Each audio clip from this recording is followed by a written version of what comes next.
Okay, Assalamu alaikum. Bismillah. Bismillah walhamdulillah. Wassalatu wassalamu ala rasulillahi wa ala alihi wa ashabihi ajma'in.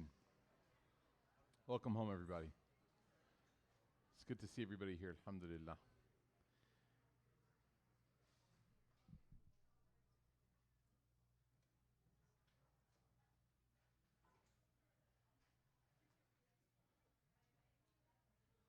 So there's today, subhanAllah, is the hottest day, apparently, in the year for us this year. And according to what they say, of course Allah knows best, but according to what they say, it's only supposed to get cooler from here. So I know there's somebody I know who moved here, and she moved here last night, actually. So this is like the first day in Texas for her. And her son, her son and her husband are here. Her husband moved a few weeks ago, and she came after, and she was like, "What on earth is going on?" I said, "Look, that's one way to think about it." I said another way is that it's only going to get colder from this point on. Cold is relative. Like tomorrow is 99, 100, right, and then from there, inshallah. But I want everyone to keep this energy in January, when Chicago and other places that we love. Right, Chicago, fourth holiest city in the world, when they are frozen over, and when here on a random Tuesday in December we'll have like a 63-degree forecast, inshallah. But you know, it's interesting, subhanAllah, there's a hadith actually which talks about severe weather, and the hadith mentions the Prophet ﷺ. He says that in the unseen realm, right, the hellfire actually is a creation of Allah subhanahu wa ta'ala, and the hellfire actually has almost like a sense of like sentient being. And so the hellfire actually speaks. In the Quran, actually, there's a dialogue between the hellfire and between Allah. Halim talati wa taqulu hal min mazid. That the hellfire will say, or the hellfire will be asked, are you full? And it will respond by saying, are there any more? And that ayah is to demonstrate and describe just how large the capacity of the fire of hell is. May Allah protect us from it. And so the hellfire has the ability, Allah knows best how, but it has the ability to sort of like process and communicate. And so this hadith is narrated by Abu Hurairah, very interestingly, said that the Prophet ﷺ said that on the very hot days of summer or of the year, that a person should actually delay their dhuhr prayer until the day cools down a little bit. And this is because back then, of course, people would be there's no air conditioning, and they'd be walking to the masjid. So if you walk to the masjid during like the zenith of where the sun is at its peak, and it's just beating down on the earth, and there's no shadows, there's no shade, then what they would do is they would actually delay the prayer of the masjid because of this extreme heat. And you also see this on the other side. The Prophet ﷺ, if there was like extreme rain, if there was very heavy rain and heavy wind, they would actually combine some prayers together. If the weather was really bad, they would combine the prayers at the masjid. And it's really funny because in those times, of course, like it makes complete sense. In our day and age, like there's a little bit of a drizzle and you're at the masjid, the uncles are like, let's do it, let's combine. And you're like, no, you'll be fine. You have a windshield. And, you know, everyone's trying to apply this hadith. But the point that I think is beautiful is that in the religion itself, built into our deen, is the awareness and the consciousness that Allah shows us that He cares for our comfort. To the point where something like salah, think of salah, prayer. Prayer doesn't move. The adhan times don't move. These things are fixed. But for the comfort of the person performing prayer, the Prophet ﷺ is told and tells us that when it's raining, you can combine them because you don't want people to be in danger. If they're out and it's raining really heavily and they're driving or they're walking, you don't want them to be in danger. Or if it's very hot, you don't want this person to be experiencing like the extreme heat. And so the prayer is delayed. And the Prophet ﷺ, he actually says that the intense heat that you feel on these days, it's beyond normal heat. It's not normal heat, right? It's like you go from being in like a regular oven to like an air fryer. You step outside and there's like a certain heat, it just penetrates, right? So the Prophet ﷺ said, on these days, this heat actually comes from the raging of the fire, of Jahannam. And this fire calls out to Allah, so interesting, and makes dua and says, oh Allah, my flames are scorching hot, so allow me to take some relief. And so Allah allows the fire to take 2 breaths, one in the summer and one in the winter. And the one in the winter, the scholars say, is when it's like deep, deep cold, that frigid cold. And the one in the summer, Allah knows best, but it's probably today. So we ask Allah to allow this to be a reminder for us. You know, Muhammad Ali, rahimahullah, the famous boxer, he used to hold a lighter. And very famously, the story goes that whenever he felt the desire to sin or disobey Allah, he would just light and he would hold his hand over it very gently. And in holding his hand over it, he would obviously have to pull it away very quickly. And so he would tell himself that if I can't handle just a few seconds of a little lighter, then how can I handle eternity in the hellfire? And he would use that as a reminder to himself. So take today as a reminder. If you don't want to be outside today, if you don't like it out there, then remind yourselves, and all of us can remind ourselves, that we don't want to be anywhere near the hellfire in the afterlife. May Allah protect us. Okay. Today we're going to continue, inshallah, with the amazing text that Imam Muhasibi has written for us, Al-Risalat al-Mustarshidin. And we talked a little bit last week about this idea of what it means to draw near to Allah sincerely and to draw near to Him in a way that is, in any moment, whether it's good or bad, is thinking of Allah subhanahu wa ta'ala. Now, we took a little bit of a poll, like a very non-academic survey, and we found that, you know, by raise of hands, and we'll do it again, how many of us find it easier to do things like pray, make dua, etc., when times are not going well, when things are bad? Raise your hand if you find it easier during those times to raise your hand to Allah. Okay. And when times are good, generally, like, we have almost like a low-level state of gratitude constantly, but it's usually the case that people don't find deep, deep inspiration to turn back to Allah in times of gratitude, because the gratitude is a thing that is, it can confuse a person, right? The experience of being in a state of providence, of privilege, it doesn't instantly pinch a person and wake them up. This is why when you want to wake somebody up, you have to turn on the lights, right? If somebody's in a nice dark room, it's cold, they got the blanket on, what do? You pull the blanket off of them, because that jolt, that shock, is what gets them up.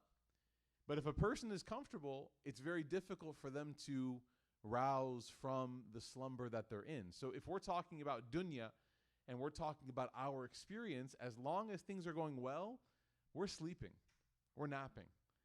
And it's only those moments where Allah subhanahu wa ta'ala pulls that nice comfortable blanket off of us with some difficulty. In Dallas, it's probably a flat tire with a nail, right? Or it's some sort of sickness or financial difficulty or something. Something didn't go your way. That's the lights being turned on. That's the blanket being pulled off. And then you wake up and you realize, oh man, I overslept. I have to go back to Allah. So Imam Muhasibi, he says, and this is an interesting trick, I love this. Instead of focusing on just the times of negativity, he says that make sure that you don't forget Allah in the times of good. Make sure that you remember Him in every time. And last week we talked about like those little experiences, those moments of mercy, of rahmah. And we said that become a person that in every scenario you think of Allah. The happiness that you feel when the waiter or the waitress comes out of the kitchen at the restaurant with your food. The happiness that you feel when you get a promotion or you get an offer. The happiness that you feel when something that you didn't want to do, let's say you had plans and they get canceled. Alhamdulillah, all right? You're like, yes, I get to sleep. Or I get to just scroll until it's too late and then still sleep late.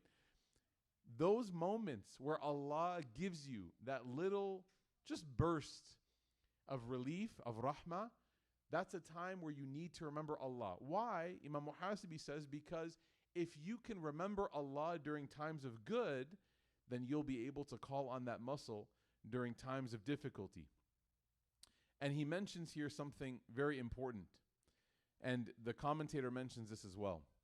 He says that, and I'll read it and explain it. He says that the cognitive frames, which is basically just a fancy way of saying the mindset that a person has that allows them to engage with their religion comes from their everyday experiences. You know how we say oftentimes the phrase deen and dunya? You guys ever heard that before? Balancing deen and dunya. All right, it's like every MSA conference in the last 20 years. Balancing deen and dunya. There is actually no such dichotomy. In traditional Islamic studies, the scholars don't talk about behave this way when it comes to religion and behave this way when it comes to your worldly life. No. For them, it's just, you're a Muslim. This is it. This is the expectation. And no one's perfect, but this is your ideal. This is what you strive towards. So we don't operate under the framework of the dual world, right? And this is why a lot of us become slightly two-faced. We operate one way in the masjid and another way at work. We operate one way at home and another way at school. This ability to switch faces, to take off one mask and put on another, depending on where we are, is due to a fundamental misunderstanding of who Allah is. Allah does not suddenly become unaware when you walk into work, and suddenly does not become more aware when you walk into the masjid. That's not how it works. Allah subhanahu wa ta'ala is equally aware of who you are, what you're doing, what you're thinking, what you're feeling, and everything you're experiencing at any given second. Whether you're in the depths of sujood in Ramadan, or whether you are trying to hide the thing that you're most embarrassed about. Allah knows. And so the commentator here says, our mindset as a person, how we think of ourselves, our psyche, is all built around how much we bring religion into our everyday lives. And we're like averse to this. We like to deal with religion when it's comfortable, but the moment that religion tells us to do things, it's kind of funny. I'll never forget Thanksgiving time. It's crazy to even say that, right? Thanksgiving in November when it gets a little colder, right? Today is like the oven that bakes the turkey is today. Okay? Thanksgiving, there's a big discussion about whether or not it's permissible to celebrate Thanksgiving, birthday. For how many of you in this room it's haram for birthdays? You guys, your birthdays are haram. Okay. Well, I'm sorry. No happy birthday for you, okay? So there's a big discussion. And the discussion, and I'm not going to make light of it, the discussion goes, is there such a thing as a celebration? Because the Prophet ﷺ said that for the believers, for the Muslims, there's two celebrations, and those are the two Eids. And so based off of this narration, some people have said, well, any other annual, regularly celebrated thing is impermissible. So they've said birthdays, etc. And this is usually what a lot of religious parents do until you have kids. And then the grandchildren, now all of a sudden, birthdays are halal. You guys notice this? Okay, no, you guys don't have kids yet, but you'll understand. The hypocrisy becomes very clear. Anyways, so point being is that these events, right, Thanksgiving, Christmas, all that, well, Christmas we know because it's a religious holiday, but Thanksgiving, birthdays, all this kind of stuff, there's a little bit of debate. So the questions come up every year. The questions come up every single year.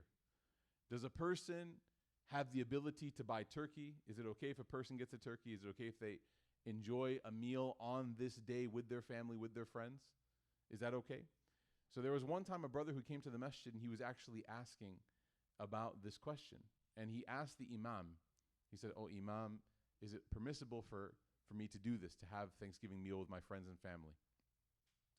And the imam started to go through the different Islamic evidences. And he said like, yes, this or no, this. And he was explaining. And then he said a point, and I thought this was so interesting. He goes, well, if we look at it from the Islamic lens, and then the brother turns to him, the brother who asked him turns to him and says, whoa, whoa, whoa, don't bring Islam into this.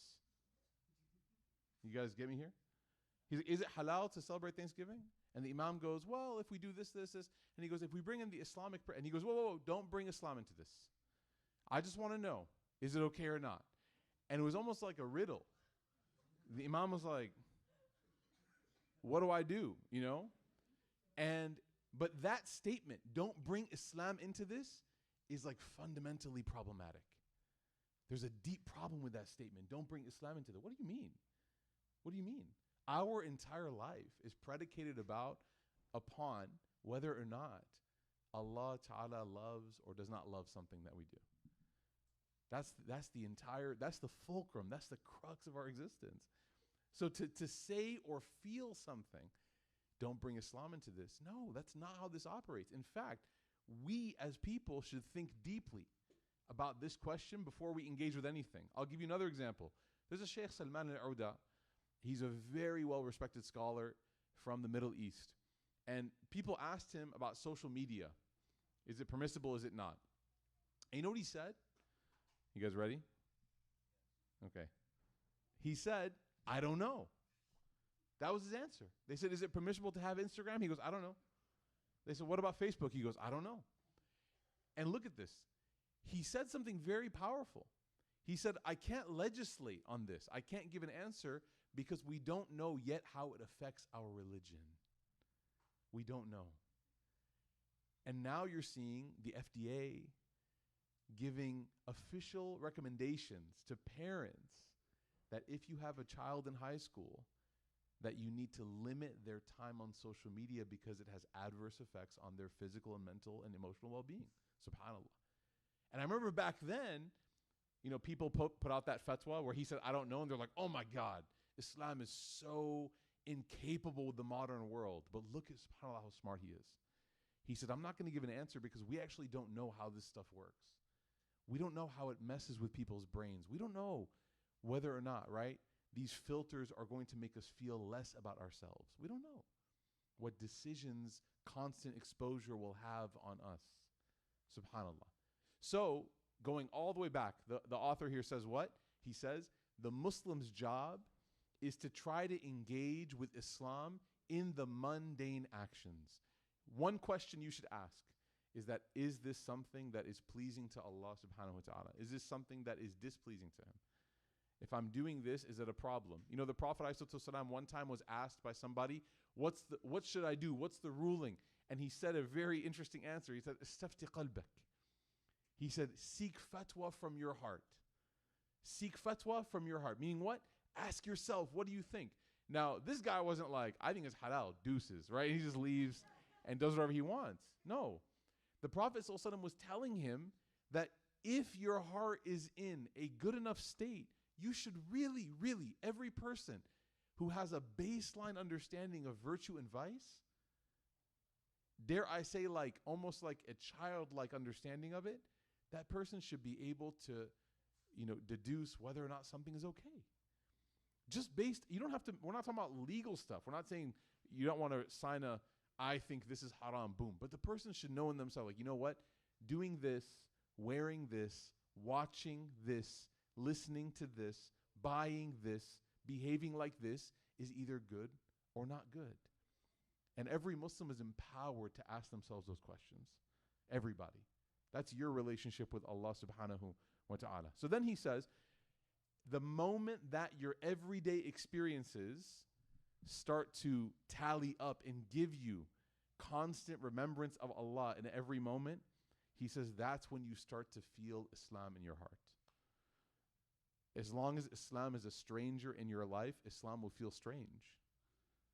But the moment that you allow Iman to find a home in your existence, then it's going to always feel familiar.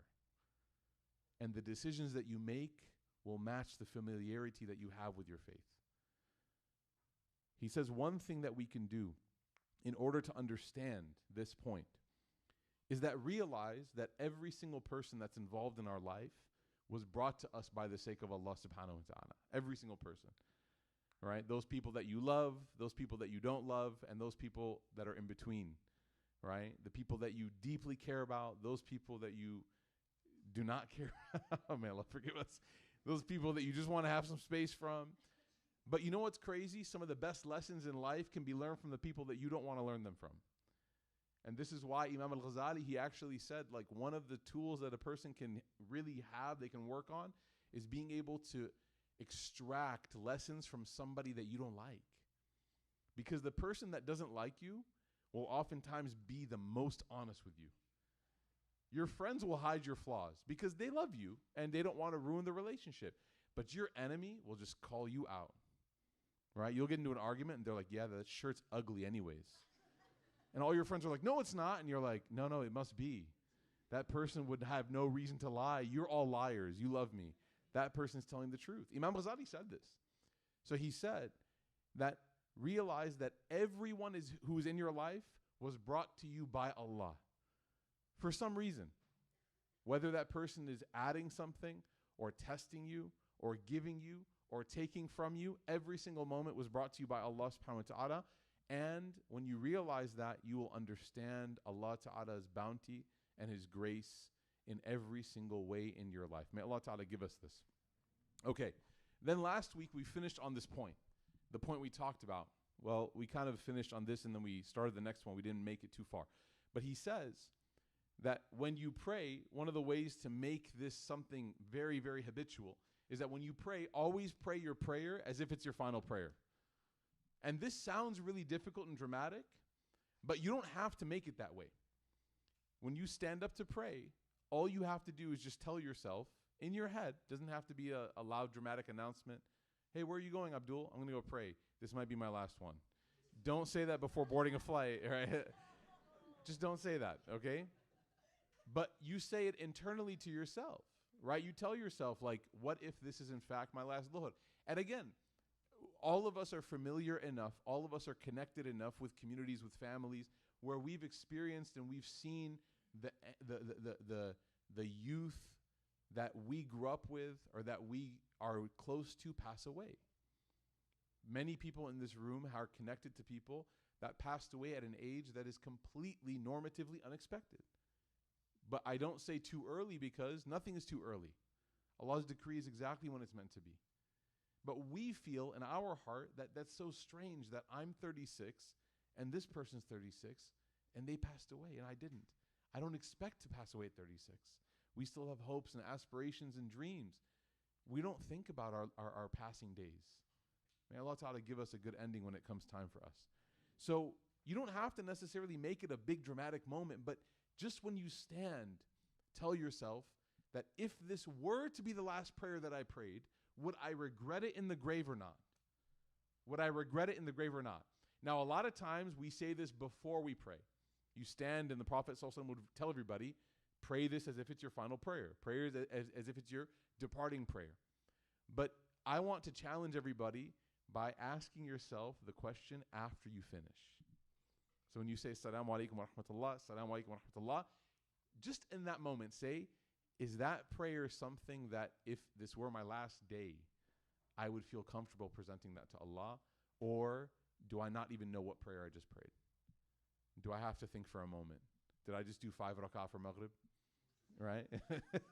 You know, one of those Maghribs where you're like, where am I? Right? What day is it? Because your mind was so occupied, so completely just totally overtaken by something else that you didn't give the prayer its due right. So you can ask yourself before, that's fine. But if you ask yourself after, that's really where you feel the weight of that question.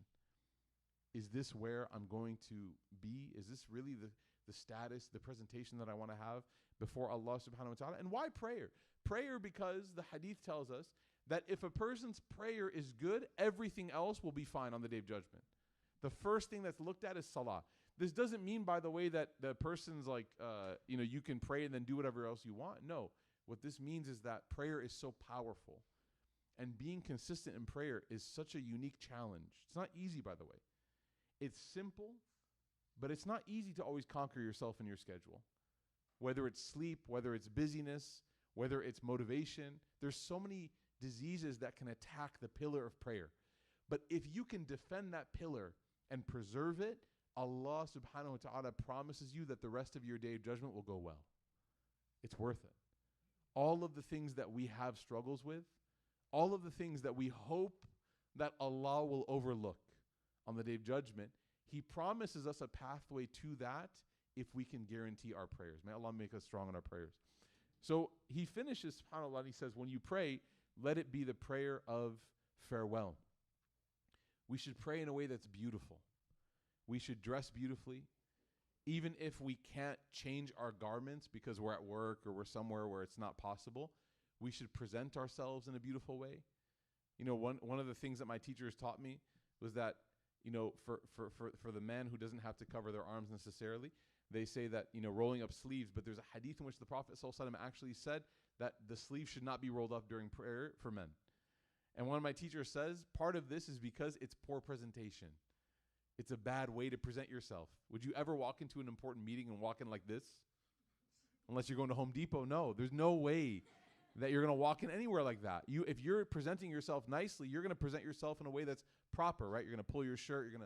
And so when you stand before prayer, it's not even like, oh, you step into it. Some people step into prayer like a jump shot. They step in with one foot, Allahu Akbar, and then the next foot comes in. You have to keep your, right? Much like a good jump shot, you have to have a steady base. You have to make sure that you're there, you're focused. Which way am I facing? I'm facing towards Allah. Sayyidina Ali radiallahu anh, the relative, the cousin of the Prophet ﷺ, when he made wudu, he used to turn pale and start shivering. Not because the water was cold, but because he was really, really concerned. And they would ask him, what's wrong? And he says, do you have any idea who I'm about to stand in front of? He would tell the person, I'm about to stand in front of Allah. With all my mistakes and all my flaws, I'm about to stand in front of Allah. He would become nervous, become anxious in a healthy way. So the commentator here says, when you pray, pray beautifully. Pray beautifully in your presentation. Pray beautifully in your execution. Pray beautifully in your environment. And try your best to pray beautifully with the amount of time that you give each movement in salah. One of the difficulties most people have in prayer is concentration, focus. Right? Raise your hand if you have trouble focusing in your prayers. Yeah, it's everybody. And that's why a lot of the jokes we talk about are like forgetting how many rak'ahs, which salah, is this the qibla, where am I? Like, because shaitan, no, and there's a hadith that backs this up. Shaitan targets you. There's a funny story about this one scholar where he said, I one time forgot where I placed something, and so in order to remember, I prayed 2 rak'ah. Because shaitan always brings the most random stuff to you, right? Your nafs is always like running in circles when it's time to pray because you don't want to focus anything but the prayer. So you forgot where your keys were, you're like, Allahu Akbar, and then you're like, in the couch. Okay, and then you go. You break the prayer. That's not good, but it's a story one time, subhanAllah, and it shows you again the vulnerability of salah. So how do we pray? And a lot of times we struggle with this. One of my teachers, Professor Omar Muzaffar, he said something amazing. He said, if you want to make your prayer better and you don't have the ability to like learn classical Quranic Arabic grammar, or you don't have the ability to memorize, like let's say that you're working on it, but it's a slow project, but you want to make your prayer better today. You don't have the ability to change things right now, but you want to pray better tonight. Maghrib, we want to pray better. He said there's one thing that everybody has the capacity to do, and if they do it, it'll help their prayer be better. Do you know what it is? Guess. Everyone has, it's like a riddle. Everyone has the ability to do this, and it will instantly improve your prayer in Maghrib tonight, in 30 minutes. Focus, man, this guy. All right, Sunday school. All right. Allah knows best, right? Yes, of course. Focus. But how do you focus? How do you increase your focus? Perfect. He said slow down. Slow. When do you make the most mistakes? When you're rushing. When do you forget things? When you're rushing. When are you this morning I was rushing out of the house to get my kids to school, and I forgot all of my work stuff, me, because I go to from there to here. And so I get here and I have nothing. And I'm like, well, I'm useless. So now I have to go back home, right? Or I was actually able to call someone who's my neighbor, and he brought my stuff. And subhanAllah, just all from what? From rushing. It was next to the door. Everything was there. I had everything ready, and I forgot all of it. Why? From rushing. When a person speeds up their process, they make mistakes. Slow down. Everybody in this room has the ability to slow down. If we pray and we feel like this prayer is too fast, then we are not giving it the beauty that it deserves. You may not know the language. You may not be able to translate everything or explain everything, but if you give prayer its due right in terms of just slowing down, you will feel like a more beautiful person who prayed. You'll feel it. Everything that is valuable and beautiful is never rushed, ever. Right? May Allah Ta'ala give us good salah. So he says we should try to make sure that everything we present to Allah is beautiful. Anything less is simply not befitting of him. Okay, the next one. He says, now here's the next step. So we're talking about what? Detaching from having too much emotionality, whether good or bad. That's the whole process. So now the next one. So the first one he said is what? He says, become a person that relies upon Allah.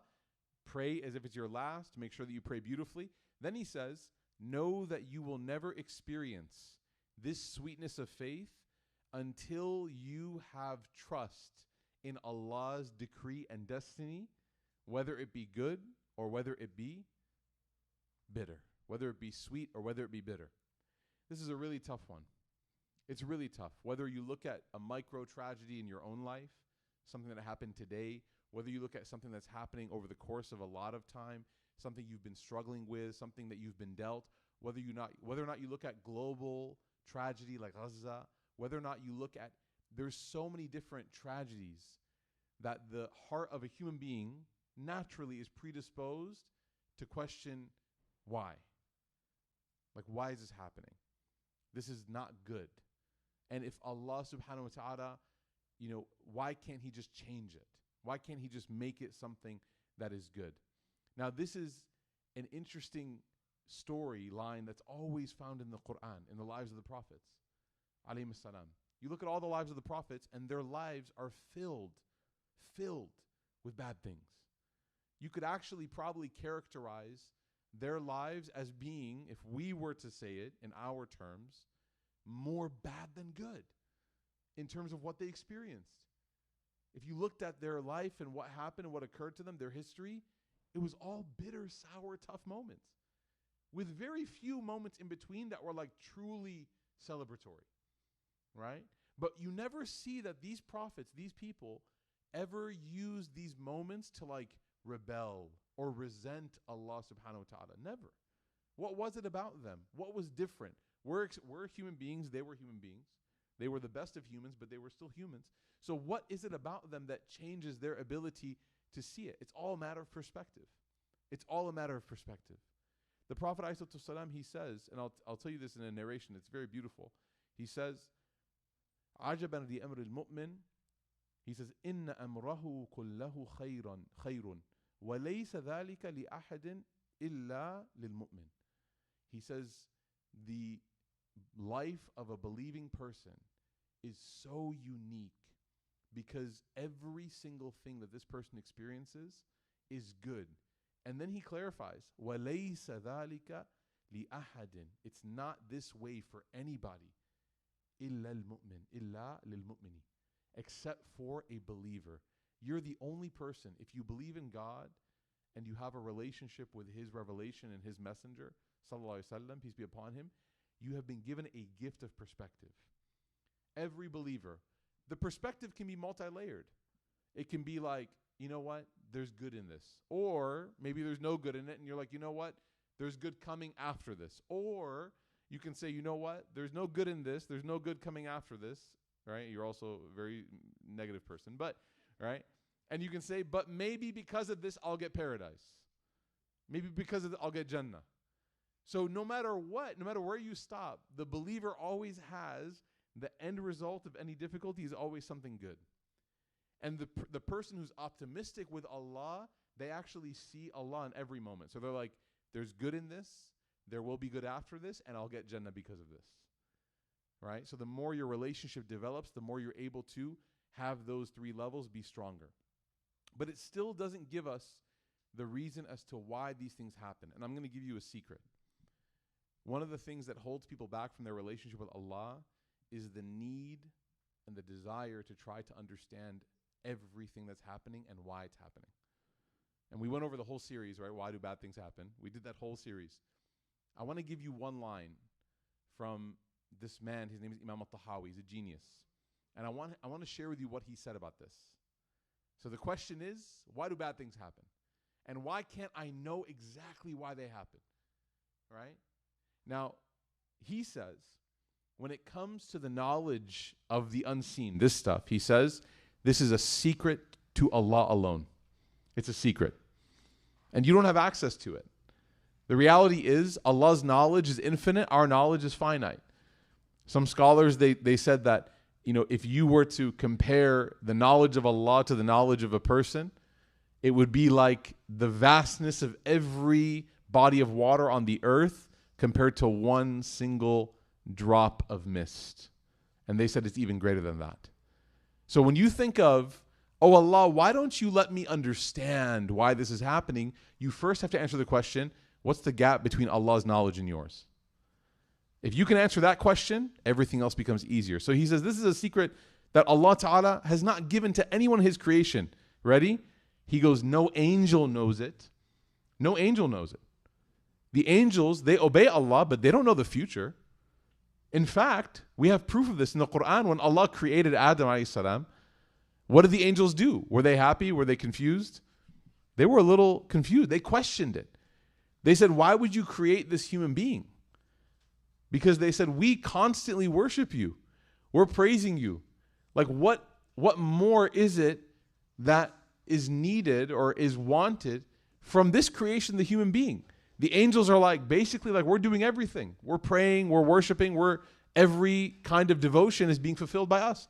And Allah Ta'ala responded with a beautiful response. He says, Inni a'lamu ma la ta'lamun. I know that which you don't know. I know that which you don't know. Because the angels do things perfectly, but they have no agency or free will, but we do. Maghrib's coming in about 20 minutes. You and I have the choice to pray or not to pray. We can decide. Allah gave you that. Allah gave me that. And when a person decides to do what's good, even though they have the choice, they become, Imam Ghazali said, better than all of the angels combined. Because they demonstrate that despite the chance that I have to do what I want, I'm submitting to what Allah wants. Don't ever think that because you're not perfect, Allah does not love you or care for you. No. When you choose that one moment to do what's right, you become elevated above even the angels. So he says the angels don't know, nor does any prophet know. No messenger was given knowledge of the future of the unseen.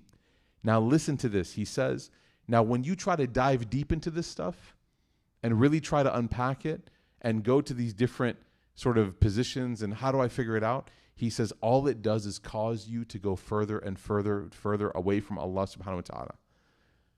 So he advises and he says when it comes to certain things that you can't understand, the safe route is to trust and to submit to Allah subhanahu wa ta'ala.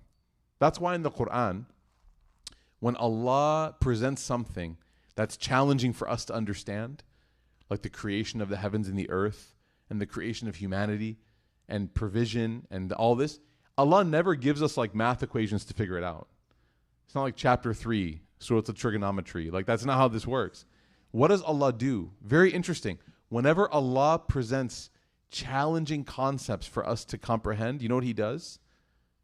He asks us, have they not seen the sky above them, how it's being suspended?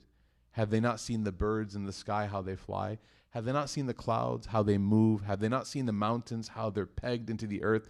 Have they not seen the earth, how it's alive and then dies and comes back to earth? Have they not seen the vegetation, that when rain comes down from the sky, it grows? Then Allah says, why don't they believe?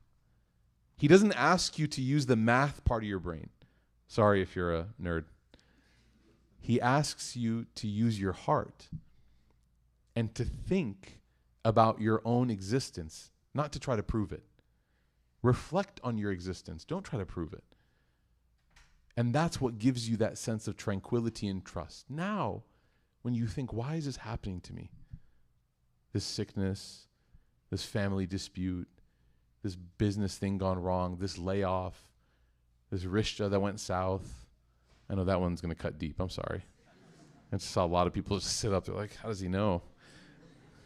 All right? Because you posted about it. Anyways, no, anything that you go through that's tough, anything that you've been through, when you can reflect upon your creation and the fact that Allah Ta'ala created you, provided, sustained, and is with you every step of the way, similar to how a child looks at their parent and trusts them intuitively, you look to Allah and you trust Him intuitively. And you know that no matter what, it's going to be okay. It may not always be easy, it may not always be fun, and it may not always be sweet, but at the end of it, I'm with Allah and that's all that I need. And the stories of the Prophets ﷺ give us this.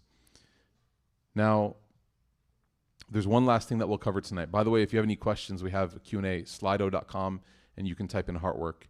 to ask the questions, inshallah. There's already a lot coming in. So Slido, SLIDO.com, and then you can type in Heartwork. We'll do some Q&A, inshallah, right after this.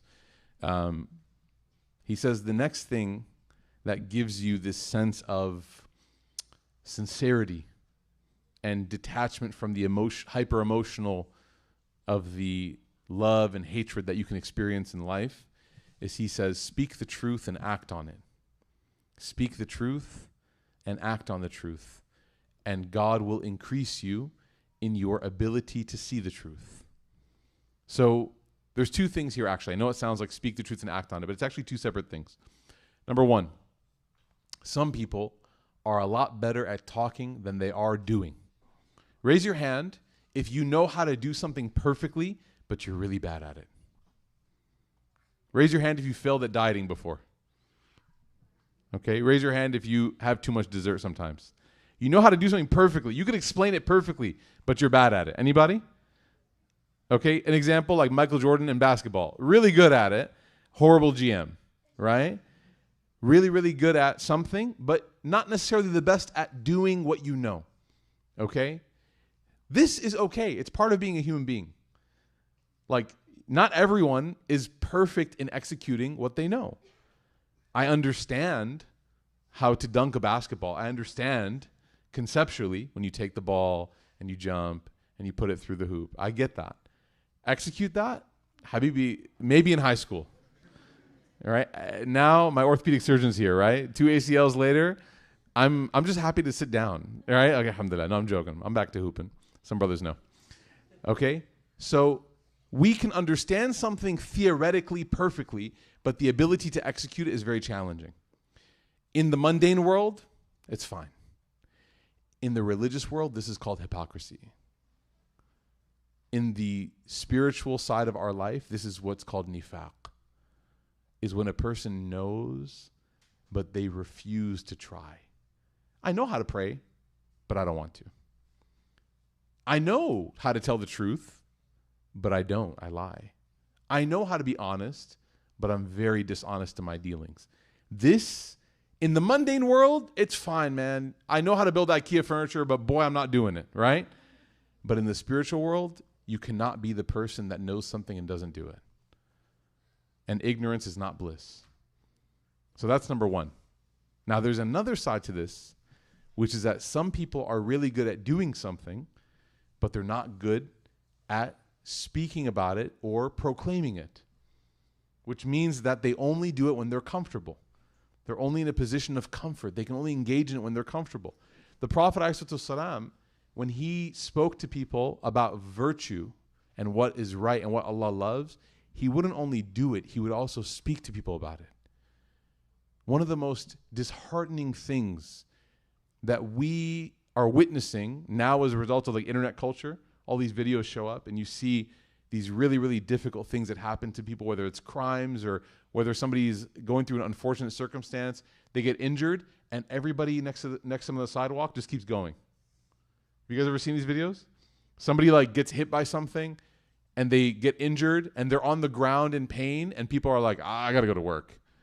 And they just keep moving. The lack of courage to do what's right is a void in your faith. The Prophet ﷺ was somebody that when he saw something that was wrong, even if he couldn't do much because of restrictions, he would always say what was right. So the coin here is two-sided. Imam Muhasibi is saying, speak and act right. Say something good and do something good. And as a result of those two things, when you combine those two things, Allah gives you the gift of what? You become illuminated. Many of us struggle in making good decisions. We get confused. A lot of times that's because we haven't given ourselves we haven't become accustomed to what it feels like to make good decisions. We want to make good decisions, but we're not making them. Well, guess what? You can only know what a good decision is if you know what it looks like. And you only know what it looks like if you do it. And if you speak about it. And if you reference it. And if you recognize it. A lot of the things that we know, speaking of Q&A that we're going to go to right now, a lot of these questions, I would venture to say that 70% of them, the questioner knows exactly what the right answer is. I'm not that special. I just have a nice wardrobe. But besides that, thanks to my tailor in Turkey. But besides that, I'm not that special. You actually know what's right. I would venture to say that most people in this room know how to do things that will make their life better in the eyes of Allah. You don't need me, actually. I could die tomorrow and you still would have all the tools necessary to come closer to Allah subhanahu wa ta'ala. It's not about sometimes knowing. You already know. But it's about the courage to do and to listen to what your heart is telling you. That's what makes faith strong. May Allah ta'ala give us that courage. Okay, let's go through some questions, inshallah. Okay.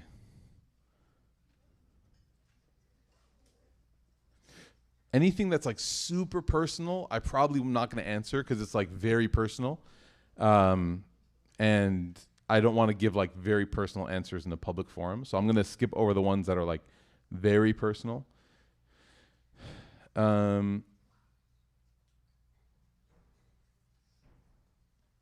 Okay. I work in diversity to help all minorities, but this includes LGBTQ. Is this haram and should I leave? Good question. So look, there are always going to be different aspects of different groups, whether they be religious, whether they be political, whether they be human essence, right, orientation. There will always be differences, right? Partnering, for example, with different religions. If those religions don't believe in the messenger Muhammad sallallahu alaihi wasallam, that's a huge problem too, isn't it? So we find in our religion that the Prophet ﷺ, he would never collaborate on spiritual matters with other religious traditions or communities, but he would collaborate on social endeavors.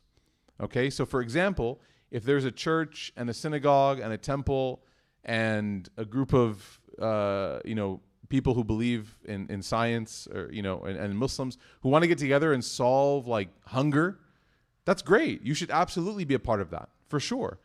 But if there's a group of people that get together and want to put together a festival that celebrates Jesus as the Son of God, then Muslims need to see like, hey, see you next year at the food festival.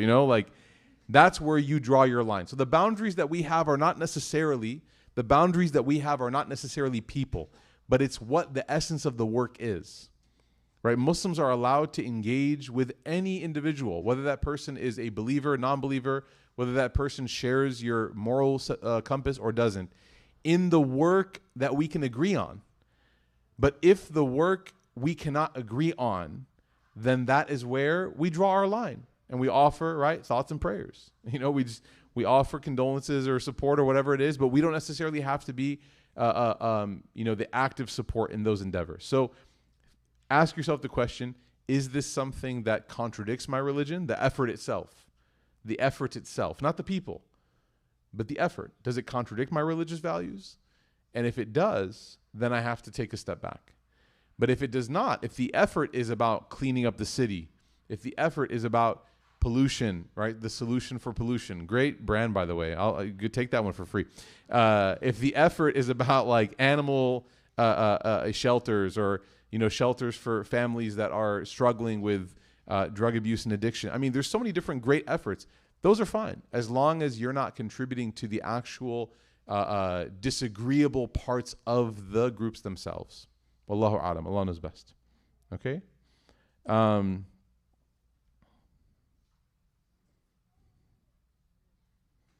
me see. I am considering reverting. There were religions that were made before Islam, revealed before Islam. If Islam is the right way, how did a religion so different exist before it? Great question. First of all, you should absolutely, when you're ready, inshallah, accept Islam. So the religions that came before Islam, I would change a little bit of the verbiage and it would help answer the question. The religions were not made, they were revealed.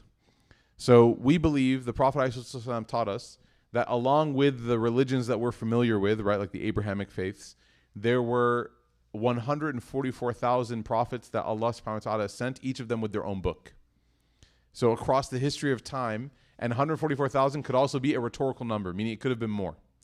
So we believe that there has been revelation from God to the earth via a message and a messenger since the creation of human beings. We believe that. We believe that we know some of those prophets. We believe that we don't know most of them. And we believe that the final one, his name is Muhammad ibn Abdullah sallallahu alaihi wasallam. That's our understanding of revelation. Okay? Now, we believe as Muslims that the final revelation confirms and also establishes itself as the superseding precedent for all other revelations, which means it doesn't mean that the previous religion or revelation was wrong at the time that it was revealed. So, for example, Muslims don't believe that those who were following Prophet Musa are doomed to hellfire because they weren't following Muhammad. No. We believe that he, sallallahu alaihi wasallam, came with the Quran, which confirms musaddiqan lima bayna yaday. They used to say, confirms what we have. The Jews of Medina used to say, look, what he's preaching is confirming exactly what we have. So we believe that the Quran came and confirmed, and the only difference about the Quran from other revelations is that it's the final one, because it was told to us that it's the final one. So the existence of other religions should not cause any sort of unsettled anxiety in the heart of a believer. Other religions to us are proof of what Allah said. There have been other religions. People deviated from those religions. Then the religious revelation was sent to bring people back to what the teachings were. And this series occurred over and over and over again until today. And even till today, the revelation that we do have, known as the Quran and the Sunnah of the Prophet ﷺ, people are deviating from that too, who were born Muslim, just like people previously did. The only difference is that there's going to be nothing that comes to abrogate this one. This is the final one. Okay? So if a person looks at the existence of other religions and feels like unsettled, you don't have to. That's just the proof of it. You know, I love Imam Siraj Wahaj, may Allah bless him, give him life. He said something really nice. He goes, Islam is not the newest religion, it's the oldest religion. Islam is the original religion of Allah. It is what Allah revealed to all of his messengers. Peace be upon all of them. So definitely you should convert. Assalamu alaikum. Okay. All right. Next one. Can I pray with my eyes closed if it helps my khushu'? So there are some recommendations, both in the hadith and also from scholars, about not closing your eyes. But ironically, the messaging that's given about closing your eyes is so that it doesn't distract you, because if you close your eyes, you might start, wandering in your head. So some scholars actually, like Ibn Taymiyyah, rahimahullah, is one of them. He said, if it helps you to close your eyes, then you should, but don't fall asleep. That's actually what he said. Okay. Please don't forget the question you bookmarked last Monday. I forgot it. How can you not?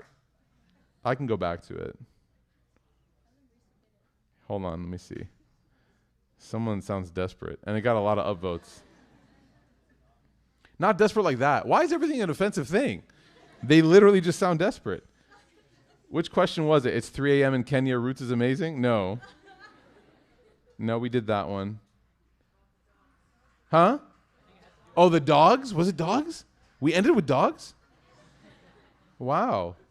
Really? Okay. Did we talk about dogs? They're cute. Okay. All right. So. Gotcha. Okay. Are you sure it was you? No. Okay. So she's like, I heard. A friend told me. Okay. So are dogs haram? So no, dogs are not haram. No creature is haram. Haram just means impermissible. You can't be like, it's haram. No, it's not haram. Like, it is a thing. It's a creature. It's a creation of Allah subhanahu wa ta'ala. Okay? But the question is not, are dogs haram? The question is, what can be a human being or a Muslim's relationship with this creature? Okay? So pigs, for example, are not haram, but they are impure in and of themselves. So the relationship that a Muslim can have with a pig is just reading Charlotte's Web. That's about it. Like, we can't really do much. Like, can't use their bristles for the hair for bristles, can't use the skin for anything, can't use the meat, nothing. Like, pigs are like, they're impure. They're, just keep your distance. It doesn't mean that you have to go on a crusade against pigs. Let them be, right? But you can't use them. Okay, now, cats are not impure. Cats are pure animals. So the relationship that a Muslim can have with a cat or with birds or is a lot easier. Okay, cats don't present any sort of challenges when it comes to purity in the life of a Muslim. Okay, outside of like their waste, which is can be most all other animals as well. Dogs are a challenge. They are in and of themselves are not haram, but they provide a challenge in that their moisture from their saliva and their snout is impure, according to the majority of scholars, overwhelming majority of scholars. There's a few from certain schools of thought that allow for them in some conditions, but it's impure according to the overall majority. Okay? So what does this mean? This means that if a dog touches you with any saliva or residual saliva or has a snout, then the thing that you're wearing or the part that you touch has to be cleaned in order for you to be able to perform prayer. So look, if you have a dog, I don't want this to be the saddest day of your life. If you're thinking about getting a dog, don't do that. Just hold off for a second, for God's sake, okay? What I would recommend to people, and there's other concessions for dogs like hunting or like protection. Protection more like if you live in like Denton, not quite like other parts of the Metroplex, okay? So look, if somebody has a dog or they know someone has a dog, don't be like, I went to Heartwork, you and your dog are both haram. You haven't learned anything. What I need you to do, or what if you're listening, is obviously, look, I understand people are connected to these animals and they love them. I have cats, I get it. I'm kind of over them. But just the litter part. I love them, but the litter is a bit much. I'm taking care of every time I change the litter, I'm like, oh Allah. If there's no other reason I get Jannah except for this, just make this be the reason, right? If a woman got Jannah for feeding a dog water, then surely scraping the waste of an animal to make my family happy, like surely this is enough reason to forgive my sins.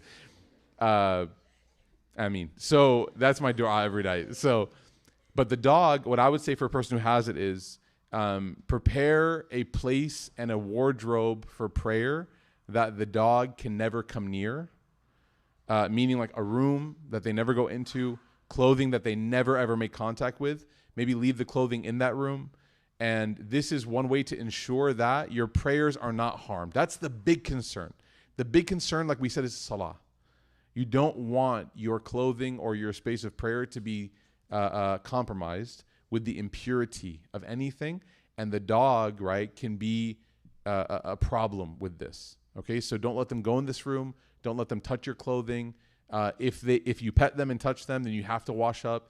You don't have to make wudu with impurities per se, but you have to wash up. It's better to make wudu, of course, just in case, if you lost it. But the point being is there are ways to sort of like thread the needle. It's just very difficult to own a dog and to really give it its right and to love it and to take care of it. It's really, really difficult, especially with a family and all that. It's really challenging when it comes to prayer. So that's why the majority of scholars, they say that it is disliked for people to own dogs outside of the concessions like hunting and security and all that kind of stuff, or people who use them for like mental health or like seeing eye dogs, etc. That's fine. That's all okay because that's all a dispensation that's given for health. Okay. Now again, remember that this is not a fatwa. I'm relaying to you what my teachers have taught us, and so don't take this and go and start arguments at home. Most of you, your parents told you dogs are haram because they themselves don't like dogs. And they're spiritually allergic to them.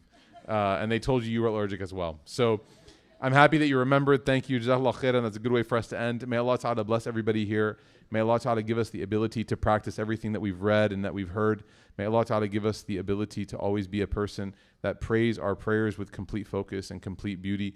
May Allah Ta'ala give us the ability to accept His decree for us and to see the sweetness and the purpose and the wisdom in His decree. May Allah Ta'ala give us the ability to always speak and to act upon how we speak and to speak upon how we act.